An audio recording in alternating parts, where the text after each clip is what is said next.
ഇത് നമുക്ക് പെട്ടെന്ന് ഉണ്ടാക്കാൻ പറ്റിയ ഒരു ടൊമാറ്റോ റൈസിൻ്റെ റെസിപ്പി ഉണ്ടല്ലോ. നെയ്ച്ചോറിനെക്കാട്ടൊക്കെ എനിക്കിഷ്ടം ഈ ടൊമാറ്റോ റൈസാണ് കേട്ടോ. എൻ്റെ കുട്ടികൾക്കും അതെ, ഇപ്പോൾ ലഞ്ചിനൊക്കെ ആണെങ്കിലും നെയ്ച്ചോറിനെക്കാട്ടും അവർക്ക് കൊണ്ടുപോകാൻ ഇഷ്ടം ഈ ടൊമാറ്റോ റൈസാണ്. കറി ഒന്നും ഇല്ലെങ്കിൽ കൂടി ഒരു സാലഡ് ഉണ്ടെങ്കിൽ വേറെ ഒന്നും വേണ്ട, ഇത് വയറ് നിറയോളം കഴിക്കും, അത്രയ്ക്ക് ടേസ്റ്റാണ്. ഉണ്ടാക്കാൻ എളുപ്പമാണ്. ഒരു പാത്രത്തിനകത്തേക്ക് ഓയിൽ ആഡ് ചെയ്തതിന് ശേഷം ഉണ്ടല്ലോന്നേ ആവശ്യത്തിന് തക്കാളിയും ചോപ്പ് ചെയ്ത സവോളയും ഗാർലിക്കും കൂടെ ഇട്ട് കൊടുത്തോളുക. അത് നന്നായിട്ട് വഴന്ന് വരുമ്പോഴത്തേക്ക് നന്നായിട്ടൊന്ന് ഉടച്ചെടുക്കണം കേട്ടോ.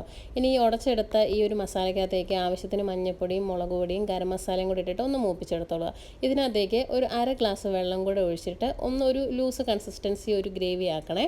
ഇതിനാവശ്യത്തിന് ഉപ്പും കൂടെ ഇടണം. ഇനി നമ്മൾ കുക്ക് ചെയ്ത് വെച്ച ബിരിയാണി റൈസ് ആണെങ്കിലും ബസുമതി റൈസ് ആണെങ്കിലും ഇതൊന്നും ഇല്ലെങ്കിൽ നമ്മുടെ കുത്തിരിച്ചോറാണെങ്കിൽ കൂടി ഇട്ട് മിക്സ് ചെയ്ത് എടുത്ത് ഒരു സ്പൂണ് നെയ്യും കൂടി ഇട്ട് കൊടുത്ത് കുറച്ച് മല്ലിയിലയും കൂടെ സ്പ്രെഡ് ചെയ്തെടുത്ത് കഴിച്ചാലുണ്ടല്ലോ ഭയങ്കര ടേസ്റ്റാണ്.